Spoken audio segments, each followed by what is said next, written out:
But like, is that something that you enjoy doing? Yeah. Do you enjoy that too?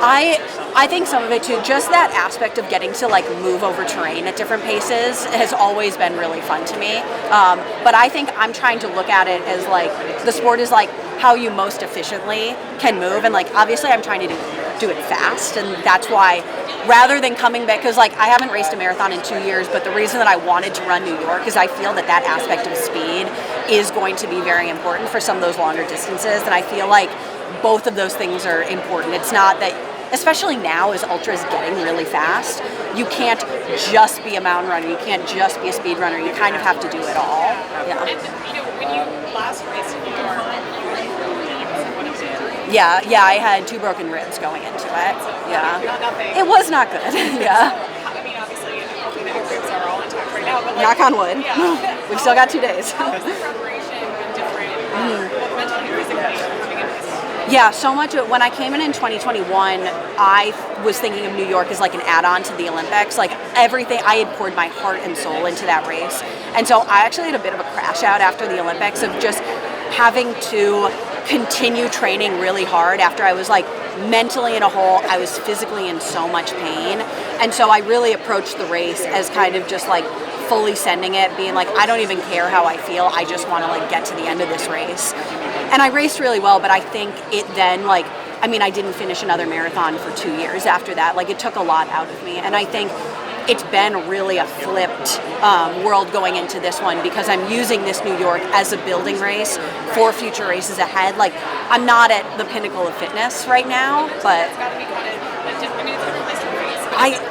I think it's a much, like for me, it's a lot healthier place to be. Like I've been able to continue to live my life. I think I have a lot better life balance. I look back at like the person that I was in 2021, and I think that the way that I approached racing was like I felt the need to strip away everything from my life in order to race well. And now I feel like racing is so additive. Like I'm able to do the things that I love to do. I'm surrounded by the people that I want to be with, and I'm not feeling like running is taking away from the life that I want to live.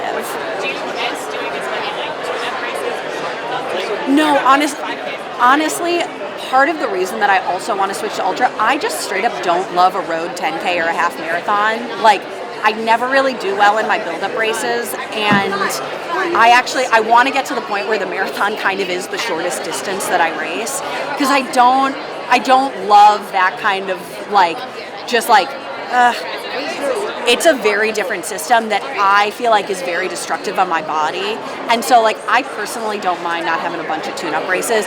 It might come back to bite me in this race, but also like I'm a little bit like obviously I am taking this race extremely seriously, but I'm kind of looking at this as a tune-up race for some of the ultras that I have in 2026. Is it a little relieving to have this as a tune-up race, as prestigious as a marathon as it is? Yeah, I think it takes off a lot of the pressure. Like there's already so much pressure when you show up to New York because it's like it's the biggest, it's the most everything. Like New York just brings with it so much pressure already that I think being able to go online and know like, okay, this is very important, but it's not the be-all, end-all of races, I think is very helpful to me. And being able to approach it with a sense of joy and gratitude, I think is really beneficial to like the way that I approach racing.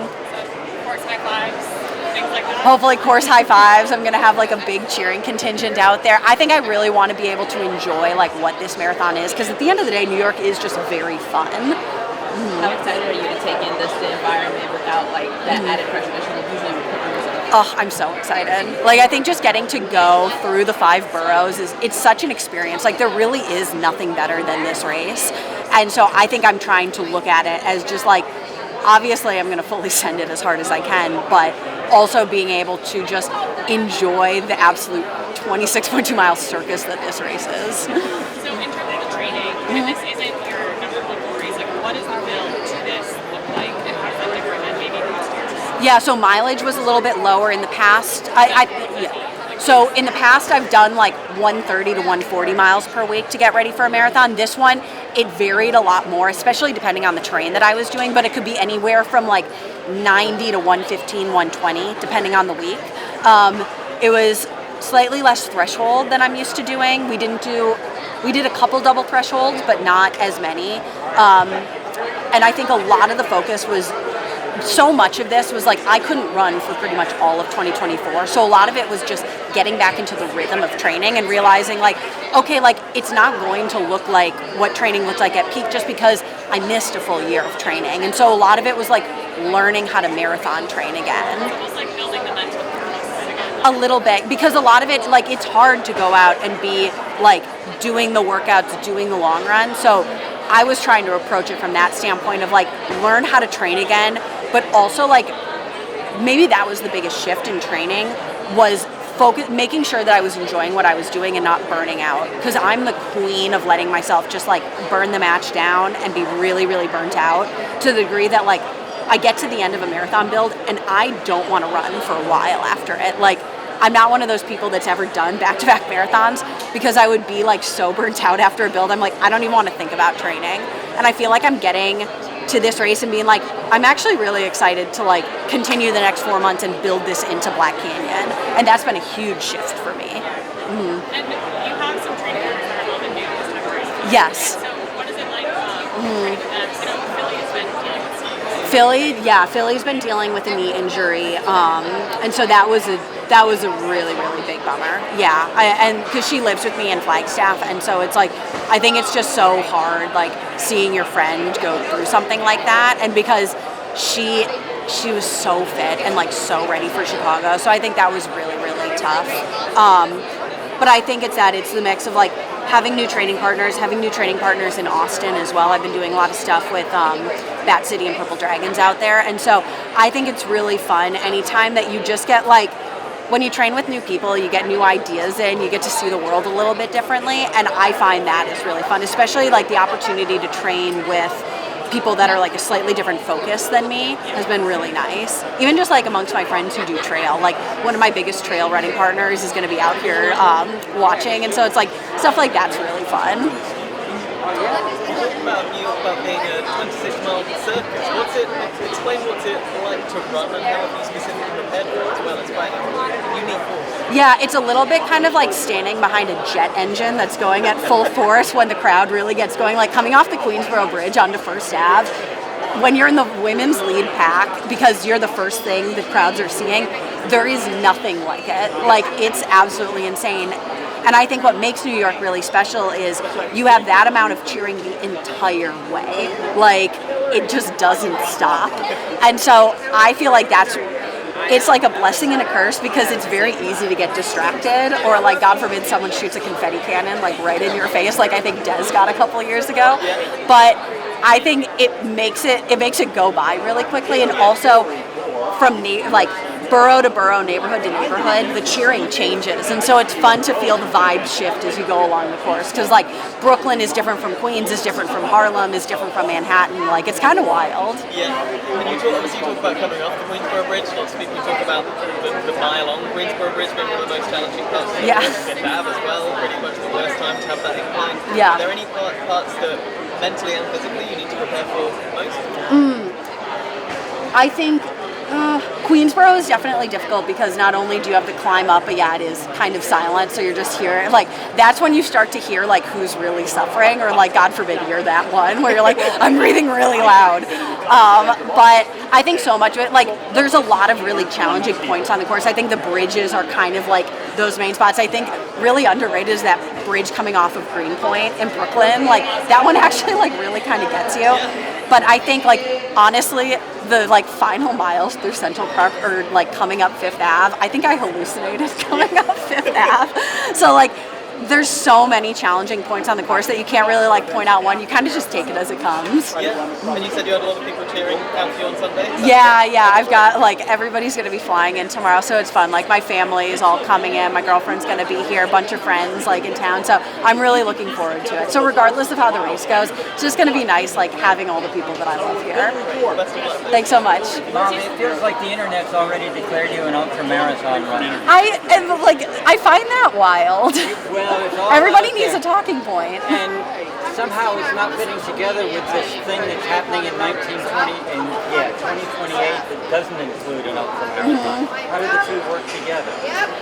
I think I'm approaching it from the standpoint of I look at what my strengths are as a runner, that I love races the longer they get. I love really gritty conditions. I've never been someone that gravitates towards like super fast stuff in the shorter distances on the roads or the track. Like I think that was very much like the type of runner I was in college, and I think as I've gotten older I'm trying to kind of respect the runner that I am now. And like with everything, all of this is a fun experiment. So I think I'm going into the next 2 years being able to acknowledge that I have not been able to stay healthy only doing road marathons. I look, since New York 21, I've only finished 1 marathon in the last 4 years.